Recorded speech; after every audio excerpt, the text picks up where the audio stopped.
ప్రభువైన యేసుక్రీస్తు నామంలో మీ అందరికీ నా హృదయపూర్వకమైన వందనాలు తెలియజేస్తున్నాను. ఈ యొక్క 2025 సంవత్సరము చివరి రాత్రిలో మనమున్నాం.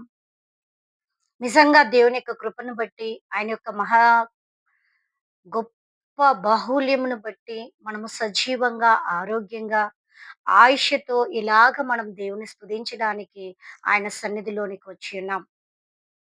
నేను ఈరోజు కొద్ది మాటలు పరిశుద్ధాత్మ ద్వారా ప్రేరేపింపబడి నేను మీ ముందుంచాలనుకుంటున్నాను. దయచేసి మనం బైబిల్ గ్రంథం తెరిచినట్లయితే కీర్తనల గ్రంథము 116 కీర్తన 12, 13 వచనాలు మనం చదువుకుందాం. యెహోవా నాకు చేసిన ఉపకారములన్నిటికీ నేను ఆయనకేమి చెల్లించుదును? రక్ష రక్షణ పాత్రను చేతపుచ్చుకొని యెహోవా నామమున ప్రార్థన చేసేదెను. హల్లెలూయా! హల్లెలూయా! ఇక్కడ యెహోవా నాకు చేసిన ఉపకారములన్నిటికీ నేనాయనకి ఏమి చెల్లించెదను. నా రక్షణ పాత్రను చేతబుచ్చుకొని ఎంత గొప్ప మాట ఇక్కడ చెప్పబడుతుందో చూడండి. గతించిన 2025 సంవత్సరం ఈ రోజుతో అది గతించిపోబోతుంది. ఈ రాత్రితో. దేవుడు మన జీవితంలో ఎన్ని ఆశ్చర్య కార్యములు జరిగించాడు. ఎన్ని అద్భుత కార్యములు జరిగించాడు. నేను ఈ యొక్క దేవుని ఎందుకు మనము స్తుతించాలి? ఎందుకు ఆయనకు కృతజ్ఞతాస్తుతులు చెల్లించాలి? దేనికి చెల్లించాలనేది 8 విషయాలు నేను చెప్పాలనుకుంటున్నాను. 8 విషయాల్లో మనం దేవునికి కృతజ్ఞతాస్తుతులు చెల్లించాలి. మొట్టమొదటిగా దేవుడు ఈ యొక్క సంవత్సరం అంతా మనల్ని కాచి, కాపాడి కనుపాపవలే కోడి తన పిల్లల్ని తన రెక్కల కింద ఎలాగ భద్రపరుచుకుంటుందో, అలాగ దేవుడు నిన్ను, నన్ను మన యొక్క సమస్తాన్ని ఆయన రెక్కల చాటున కాచి, కాపాడి ఆయనిచ్చిన యొక్క జీవాన్ని బట్టి మనం ఏం చేయాలా? ఆయనకు కృతజ్ఞతాస్తుతులు చెల్లించాలి.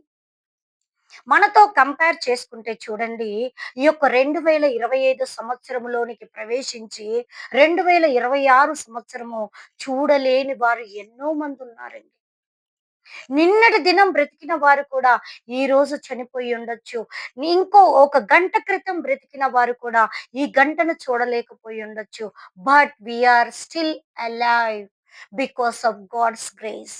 వి ఆర్ నథింగ్ అండి. We are nothing. But because of God's grace we are alive today. We are alive at this moment.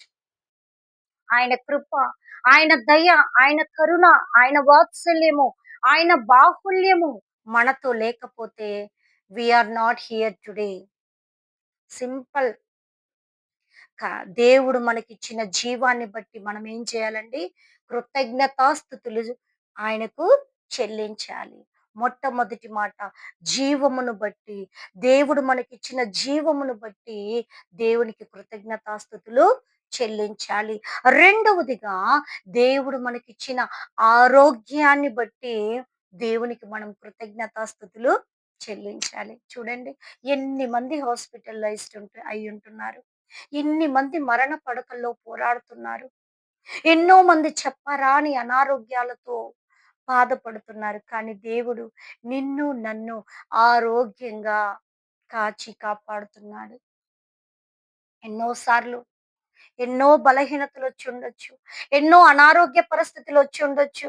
అయినప్పటికీ యేసయ్య నిన్ను, నన్ను తాను స్వస్థపరుస్తూ తన రక్తముతో మన అనారోగ్యాలన్నిటిని కడిగి శుద్ధీకరించి ఆరోగ్యవంతులుగా దేవుడు మనల్ని నిలవబెట్టాడు కాబట్టి ఈ యొక్క చివరి నెల చివరి రోజు చివరి టైంలో మనం దేవునికి ఏం చేయాలండి? కృతజ్ఞతాస్తుతులు చెల్లించాలి. ప్రభువా యేసయ్య, ఈ సంవత్సరం అంతా నీవు నాకు ఇచ్చిన ఆరోగ్యాన్ని బట్టి నీకు వందనాలు.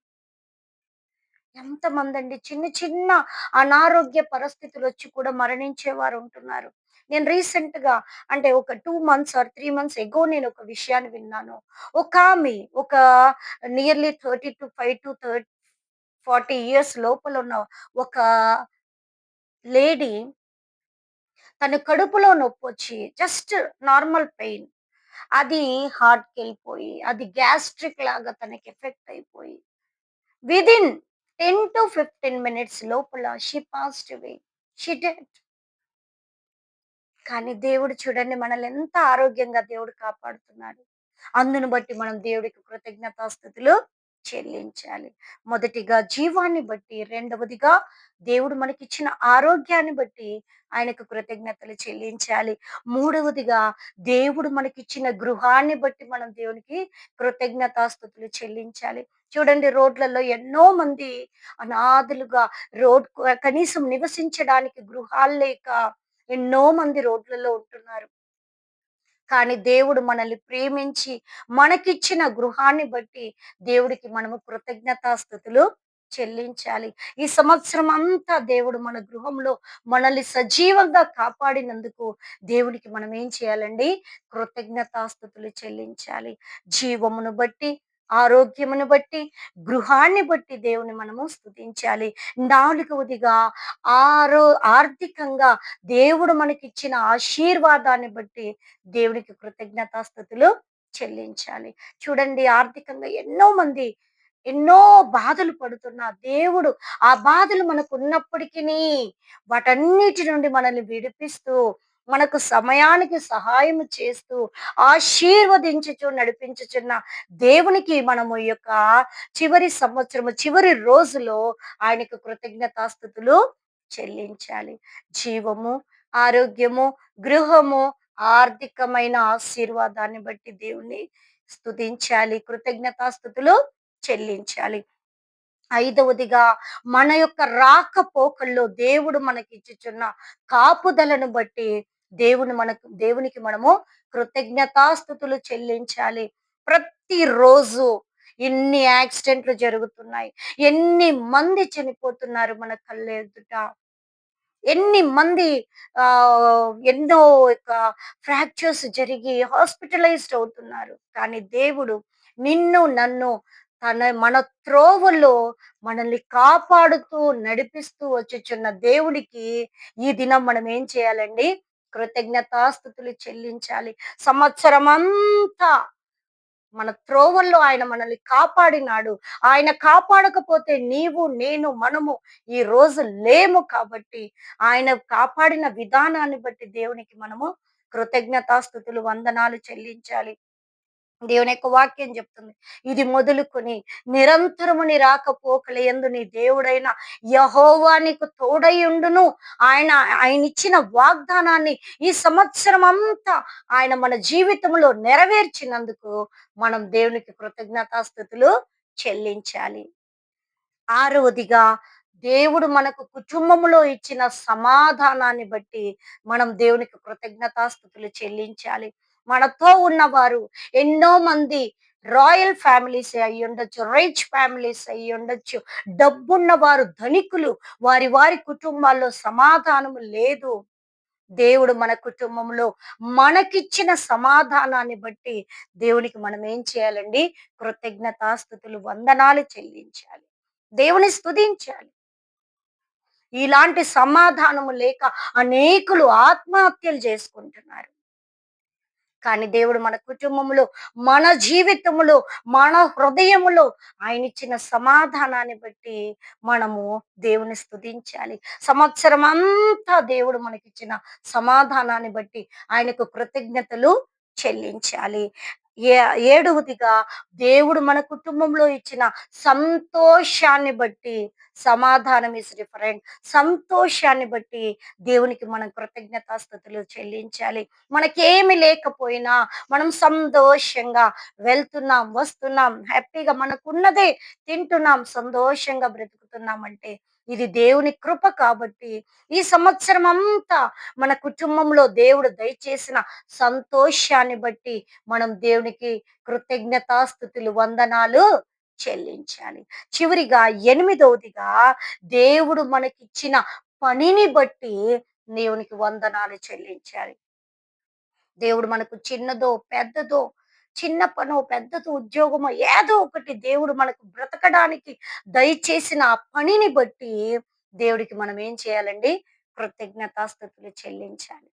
అనేకులు పనులు లేక ఎంతో ఇబ్బందులు పడతా ఉంటారు. కానీ దేవుడు మనల్ని ప్రేమించి మనకిచ్చిన ఉద్యోగాలను బట్టి, పనులను బట్టి ఆయనకు మనం కృతజ్ఞతాస్థుతులు చెల్లించాలి.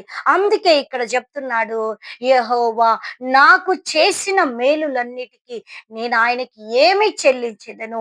నా రక్షణ పాత్రను చేతబుచ్చుకొని ఆయనకు కృతజ్ఞతాస్థుతులు చెల్లించెదను. Praise the Lord. హల్లెలూయా!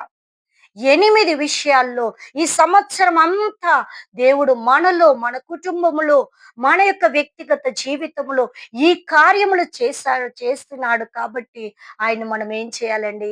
స్తుతించాలి, కీర్తించాలి, వందనాలు చెప్పాలి. Thanks giving.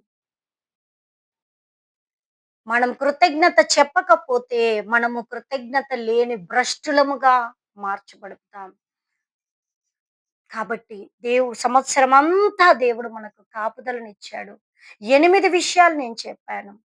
జీవమును బట్టి, ఆరోగ్యమును బట్టి, మనకిచ్చిన గృహాన్ని బట్టి, ఆర్థికమైన ఆశీర్వాదాలను బట్టి, దేవుడు మనల్ని కాపాడిన మన త్రోవలో కాపాడిన విధానాన్ని బట్టి, మన కుటుంబంలో దేవుడిచ్చిన సమాధానాన్ని బట్టి, దేవుడు మన కుటుంబంలో ఇచ్చిన సంతోషాన్ని బట్టి, మనకిచ్చిన పనిని బట్టి, ఈ 8 కార్యములను బట్టి మనం దేవుడికి ఈ దినము కృతజ్ఞతలు చెల్లించాలి. పాప క్షమాపణ దేవునిలో మనము ఈరోజు కడగబడాలి. That is different. కృతజ్ఞతలు చెల్లించాలి first.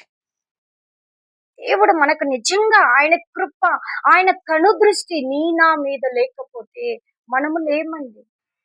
We are not here today.